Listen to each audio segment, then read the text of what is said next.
ರಾಜ್ಕುಮಾರ್ ಅವರ ಸಂದರ್ಶನ ನಮ್ಮಪ್ಪ ಮಾಡಿದ್ದಾರೆ. ಆ್ಯಂಡ್ ಎಕ್ಸ್ಕ್ಲೂಸಿವ್ ಸಂದರ್ಶನ.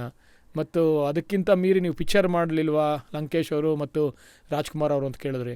ಅದಕ್ಕಿಂತ ಮೀರಿ ಇನ್ಫ್ಯಾಕ್ಟ್ ಕರ್ನಾಟಕದ ಇತಿಹಾಸದಲ್ಲೇ ಒಂದು ದಾಖಲೆ ಆದಂಥ ಒಂದು ಘಟನೆ ಅದು ಶುರುವಾಗಿದ್ದೇ ಲಂಕೇಶ್ ಮತ್ತು ರಾಜ್ಕುಮಾರ್ ಅವರ ಜೊತೆ. ಇನ್ಫ್ಯಾಕ್ಟ್ ಗೋಕಾಕ್ ಚಳುವಳಿ ನಿಮ್ಗೆ ಗೊತ್ತಿದೆ. ಆ ಸಮಯದಲ್ಲಿ ಒಂದು ಗೋಕಾಕ್ ಚಳುವಳಿ ಶುರುವಾಗಿದ್ದು ಸಾಹಿತಿಗಳಿಂದ. ಚಿದಾನಂದ ಮೂರ್ತಿಯವರು, ಲಂಕೇಶ್ ಅವರು ಒಂದು ಹೋರಾಟ ಶುರು ಮಾಡಿದ್ರು. ಯಾಕಂದರೆ ಗೋಕಾಕ್ ಚಳುವಳಿ ಮೂಲಕ ಕನ್ನಡ ಬೋರ್ಡ್ಗಳು ಬರಬೇಕು, ಕನ್ನಡ ಮೀಡಿಯಮ್ ಇರಬೇಕು, ಕನ್ನಡ ಭಾಷೆ ಶಾಲೆಗಳಲ್ಲಿ ಹೇಳ್ಕೊಡ್ಬೇಕು ಅನ್ನೋದು ಒಂದು ಹೋರಾಟ ಟೌನ್ ಹಾಲ್ ಮುಂದೆ ಶುರು ಆಯ್ತಿದ್ದು. ಬುದ್ಧಿಜೀವಿಗಳ ಒಂದು ಡಿಸ್ಕಷನ್, ಒಂದು ಹೋರಾಟ ಇದ್ದಿದ್ದು. ಅದು ಹೇಗೆ ಒಂದು ದೊಡ್ಡ ಚಳುವಳಿ ಆಯಿತು ಅಂದರೆ ಅದು ಲಂಕೇಶ್ ಅವರು ಮತ್ತು ಲೋಕೇಶ್ ಅವರಿದ್ದರು ಆಗ ಚಳುವಳಿಯಲ್ಲಿ.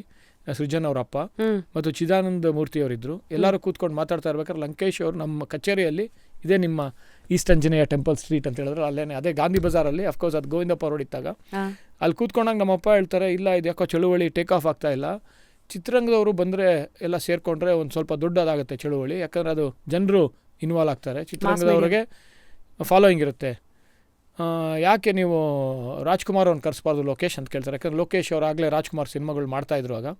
ಸೊ ಲೋಕೇಶ್ ಅವ್ರು ಹೇಳ್ತಾರೆ, ಇಲ್ಲ ಸರ್, ರಾಜ್ಕುಮಾರ್ ಅವ್ರು ಕರೆಸ್ಬೇಕು ಅಂದ್ರೆ ನೀವೇ ಬಂದು ಮಾತಾಡಬೇಕು, ನೀವೇ ಬಂದು ಅದನ್ನು ಗೋಕಾಕ್ ಚಳುವಳಿ ಈ ಥರ ಅಂತ ಎಕ್ಸ್ಪ್ಲೈನ್ ಮಾಡಿದ್ರೆ ಅವ್ರು ಬರ್ಬೋದು ಏನೋ ಗೊತ್ತಿಲ್ಲ, ನೀವು ಕೇಳಿ.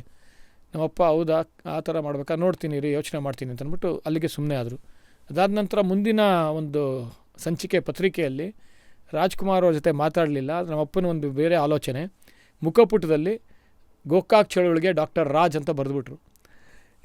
ಸೊ ಇದೇ ಚಾಮುಂಡಿ ಸ್ಟುಡಿಯೋಸಲ್ಲಿ ರಾಜ್ಕುಮಾರ್ ಅವರು ಶೂಟಿಂಗ್ ಮಾಡ್ತಾಯಿದ್ರು. ಆವಾಗ ಚಾಮುಂಡಿ ಸ್ಟುಡಿಯೋನಲ್ಲಿ 2-3 ಫ್ಲೋರ್ ಇತ್ತು.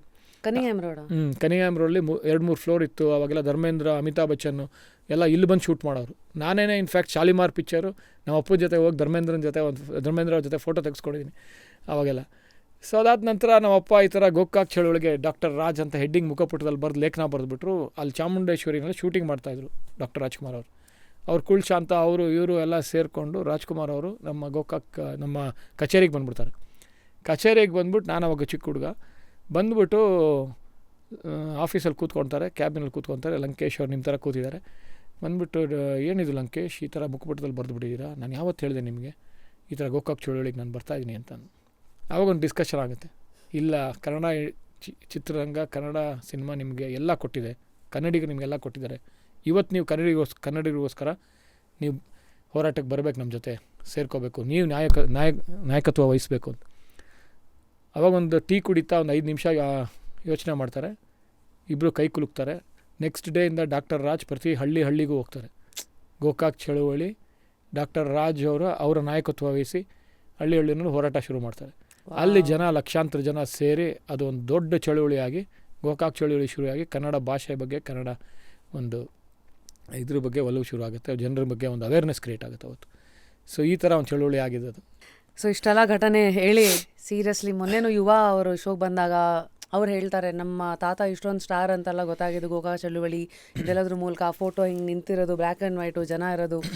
ಸೊ ಇದೆಲ್ಲದಕ್ಕೂ ಕೀ ಎಲ್ಲಿಂದ ಬಂತು ಅಂತ ಇವತ್ತು ನಿಮ್ಮಂಥ ಅವರು ಶೋಗೆ ಬಂದಾಗ ಈ ಥರ ವಿಚಾರಗಳು ಆಚೆಗೆ ಇಟ್ಟಿದ್ದೀರಾ. Thank you.